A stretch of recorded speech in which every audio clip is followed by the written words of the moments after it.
Ieškantis būsto arčiau jūros tikrai nori maksimalaus gamtos artumo.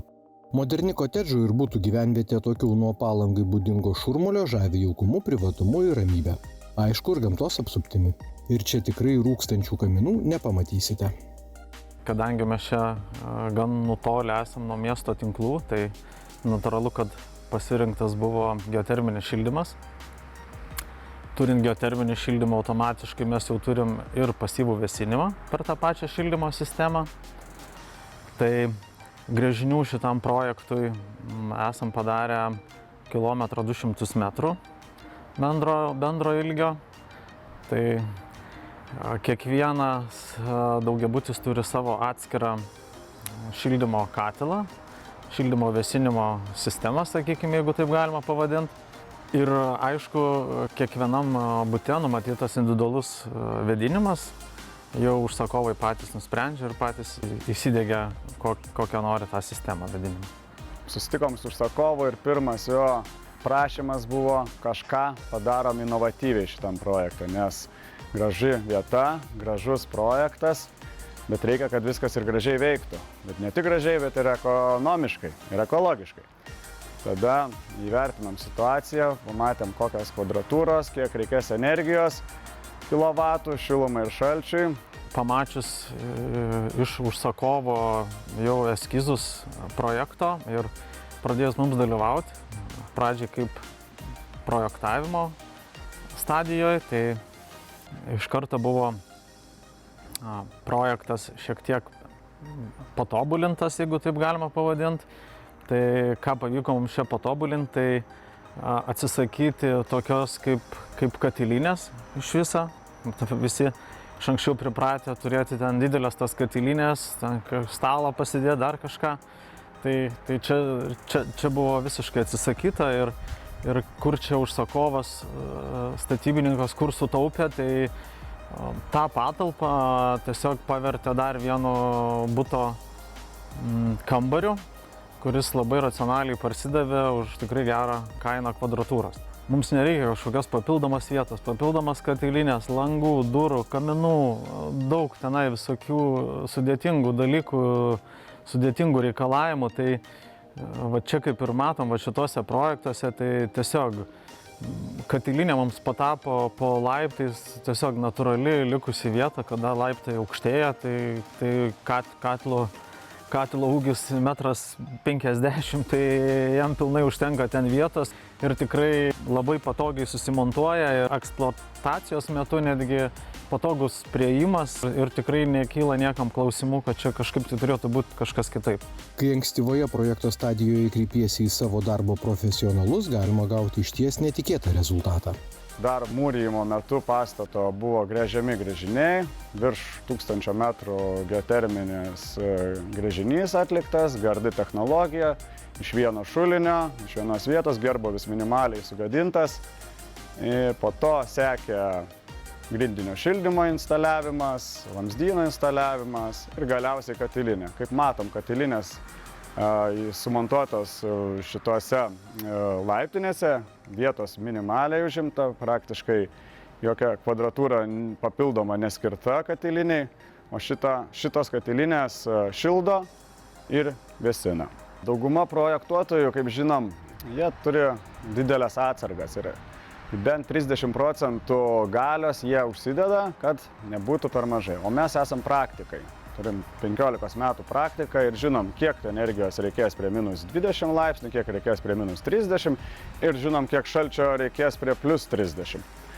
Bet, kaip žinia, projektuotojai dar viską kart 2 ir tada gaunasi katilinė. Katilinė tada finansiškai vėl kart 2, katilinės kvadratūra taip pat kart 2.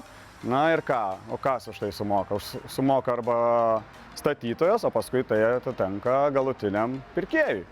Tai jeigu norim susioptimizuoti statybos kaštus, reikia protingai ir pasiprojektuoti. Statybų sąmatos vertę sudaro inžineringas.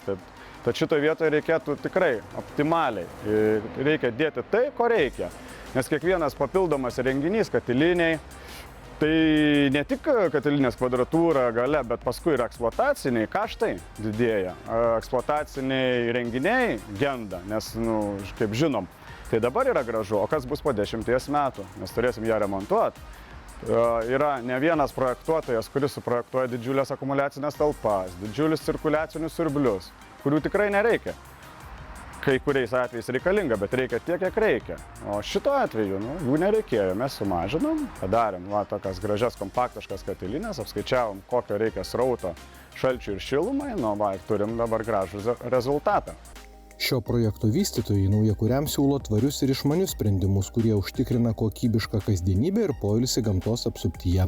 O gyventojams rūpesčių dėl sumontuotos įrangos tikrai neturėtų kilti. Šio kvartalo inžineriniai sprendimai atitinka pačias naujausias madas ir technologijas. Katilai šiai dienai tikrai yra labai išmanus ir kada sugebi tą išmanumą panaudoti, tai tikrai viskas atspindi per sąnaudas ir per komfortą. Jeigu mes šiai dienai katilai gali stebėti orų prognozes ir palei orų prognozes prisitaikyti, ką daryti, ar tai daugiau vėsint, nes matosi, kad į dienos pabaigą ten karščiai padidėja arba atvirkščiai atvėsta labai smarkiai oras. Tai šilumos siurbliai irgi tą mato ir jie vertina visas galimybės ir taip pritaiko jums maksimalų komfortą, kad kuo komfortabiliau jaustumėtės. Šiluma ir vėsuma irgi prasideda, tikrai nereikia laukti čia nei sezonų, nei pranešimų per radijas, kad tikrai jau dabar baigėsi šildymo sezonas ir prasidėjo tenai vasara arba atvirkščiai jau prasideda šildymo sezonas. Tai čia tokių naujovių nėra.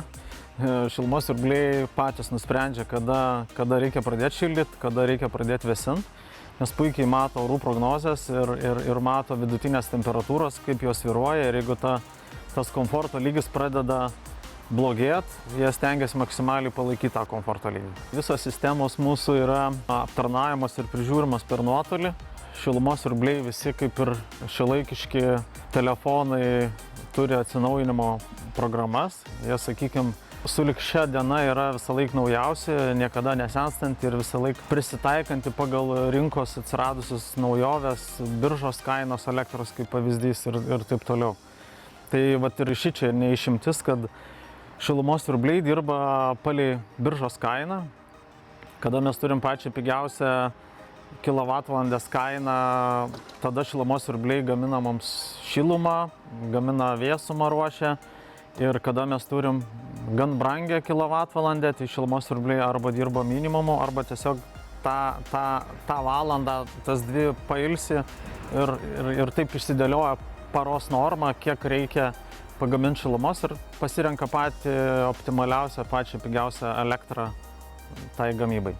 Turėsim mažus kaštus eksploatacinius, tad tikrai nebijokim ir šitą teiginį, kad bute gyventi yra brangu, mes paneigsim. Ir jau ne vieną projektą turim padarytą, kur eksploataciniai kaštai butų yra ypatingai pigus. Butų savininkai užmiršta iš viso apie šildymo kaštus. Ir nepamirškim, kad kas didžiausia turbūt šito medalio pusė, tai yra šaltis, vėsa. Vėsa šitam projektui iš vis nemokamai. Mokamai, sąlyginai.